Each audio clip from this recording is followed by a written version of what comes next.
So guys, are you tired of having the same on and off oscillator mode for the NE555 connection? Well, I've just figured out a way that you can rebuild the NE555 to give you some sort of this form of oscillations. You can have on time very short but off time very long, on time very short, off time very long, or on time very long, off time very short. So welcome, this is how we're going to build the circuit. And yeah, you can see the red LED. So the red LED has a long on time, blue LED has a short on time. So you can take the output from this point or take the output from this point, depending on how you want to build your circuit. So welcome very much, please enjoy the show. And yeah.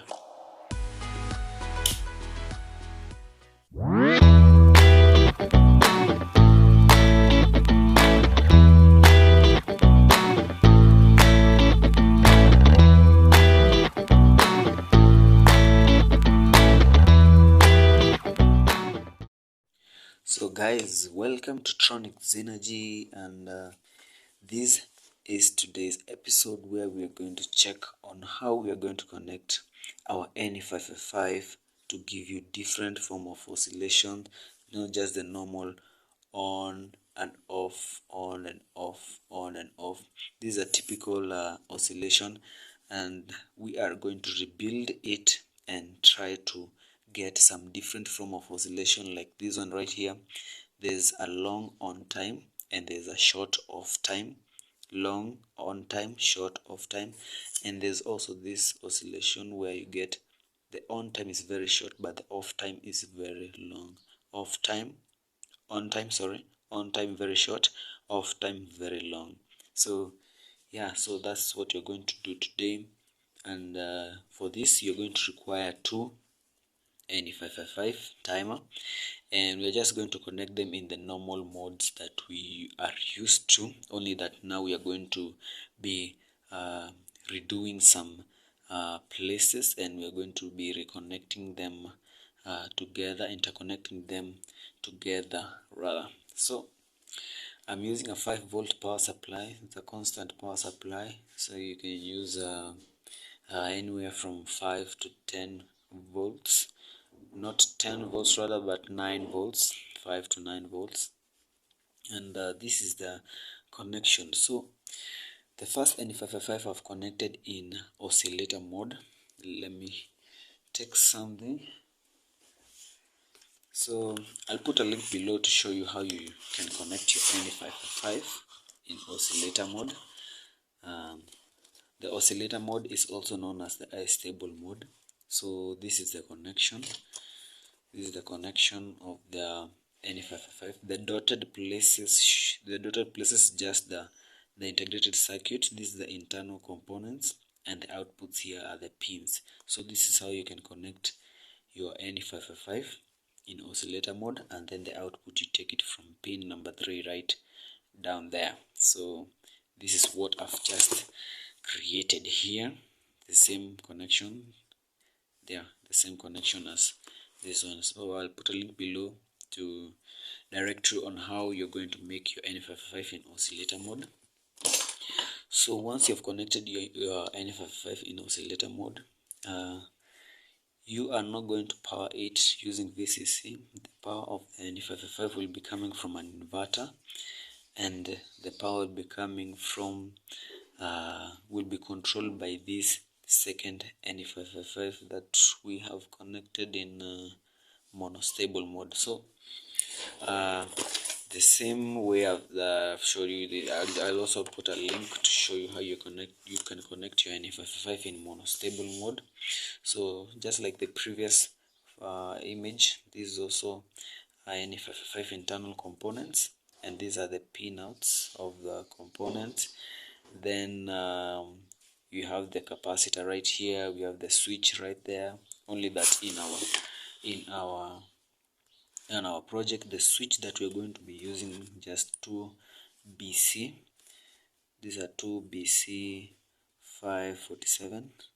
It's a NPN transistor, NPN transistor, and you're going to be connecting them as shown. So that's what's covering this switch, these two transistors. Then the output of this monostable, as you can see, it will be going right here, where it will be going straight to this inverter, controlling the base of the first transistor, and the other one will be going to an inverter and powering the first NE555. The second transistor base will be controlled by the output of the first NE555. So when these two outputs, if you check properly, these I've connected them in this is an AND gate, meaning that both of them should be on for the current here to go straight to ground. So both of them should be on for the current to go down to ground. So this is the AND gate, and the output of this monostable will also be taken and to light up this LED that will be showing you the output, this output, that we have an on time which is longer than the off time, longer than the off time. So the output from the monostable will be like this. The output from the inverter, if you take the output from the inverter, like right here, you'll get an output looking like this. On time is very short, but off time is very long. On time very short, on time, off time very long. So that's pretty much basic what the circuit entails, and this is just the normal connections of the NE555s together. So as you can see here, there are electrolytic capacitors. There's an electrolytic capacitor there, and there's also an electrolytic capacitor here, meaning that they have polarities, and we should check out their polarities. So typically I'm going to use 100 microfarad right here. This will be 100 microfarad, and this right here will be a 470, but it's just you can just use whichever.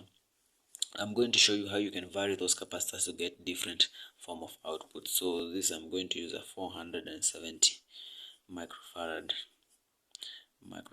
So that's basically what my circuit will entail. So you can pause the video and take the screenshot of that schematic before I give you the circuit itself.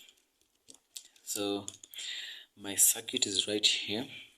So this is the circuit. It's not complicated, just the same connections that are in the schematic. As you can see here, the two NE555s. This is the first NE555, this one, and this is the second NE555. So the first NE555 I've connected in oscillator mode, this one, and then the second I've connected in monostable. So yeah, so that's basically the connection. The first capacitor is right here. It's a 100 microfarad capacitor, and as we said, it's electrolytic, meaning that it has polarities, and this white strip here, usually the negative. As you can see, this white strip here usually connected to ground. So this at the end I'm using a 470, as I said, 470 microfarad, but you're going to exchange them for you to see how different you can program your circuit. This integrated circuit here is just a hex inverter,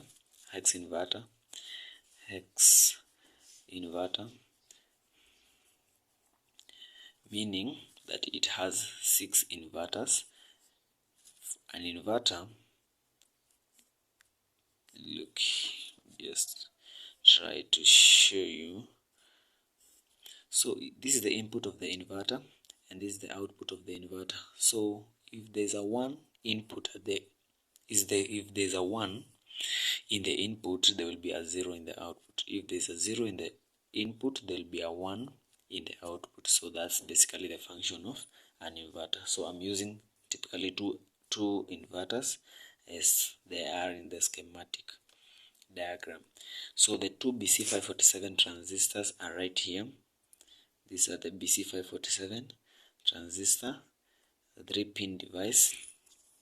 Yes, yeah, those two right there, those two. So the first transistor, the base is being controlled by the output of the inverter. You can see this one. So this is the first transistor. The second transistor, which is connected, the collector is connected, the emitter, sorry, connected to the collector of the second transistor. The second transistor base is being controlled by the output of the oscillator, the output of the first oscillator, the NE555. So right there. So that's basically everything that we have talked about.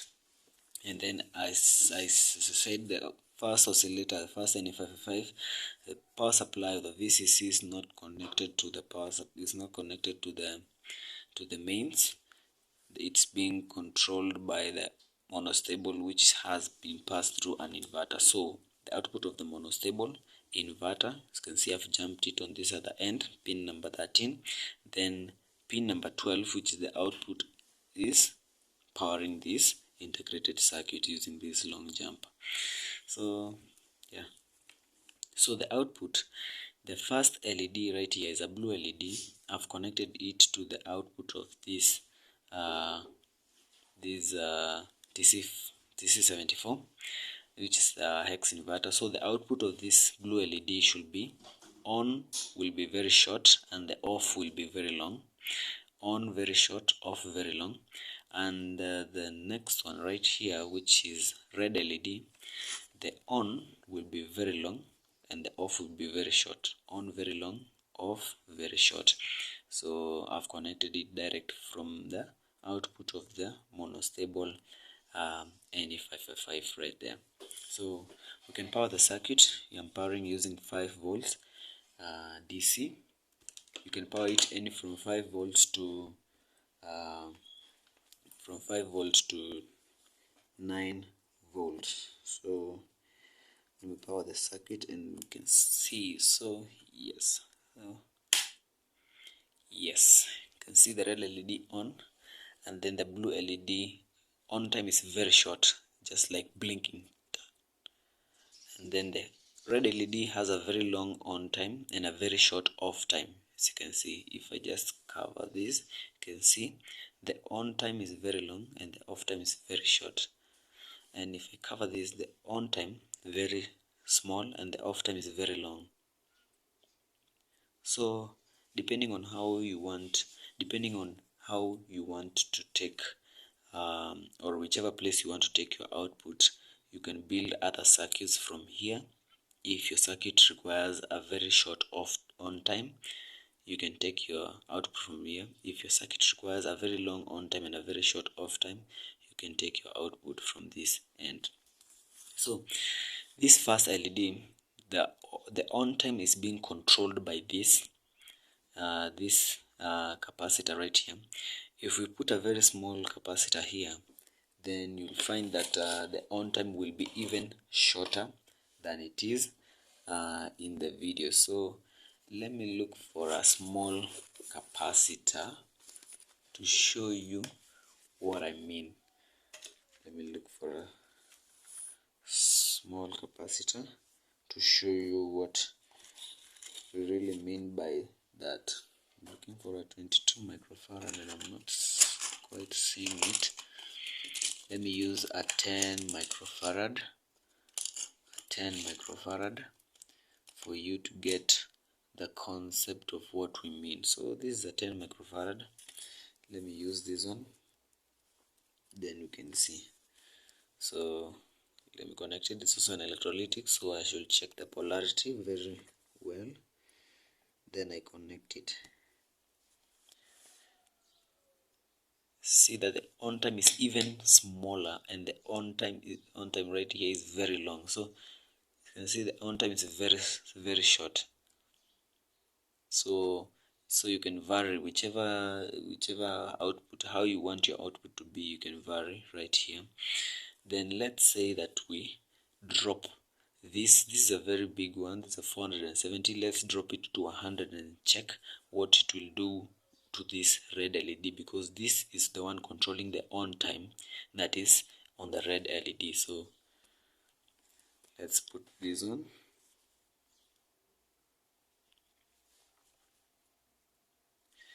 As you can see, the on time is very, only that you can't really perceive it very well, but the on time is has been shortened further. You can see this blinking further, is blinking very much. The on time is even smaller than how it was before. Let me, if I get 22 microfarad, for you to get the concept even further, for you to see what we really mean by that.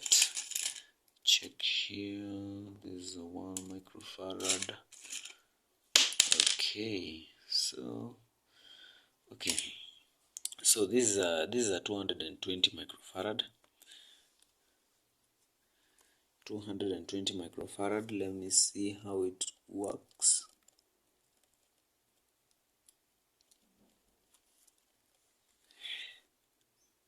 As you can see, it's different from how it was. It's not blinking a lot like when I put 100 microfarad. So typically, so you can vary how you want your output to be, depending on which circuit you are building. So basically, this is what I wanted you to learn today, and thank you very much guys for watching. Please subscribe to Tronic Zenergy to get more content like this. Goodbye.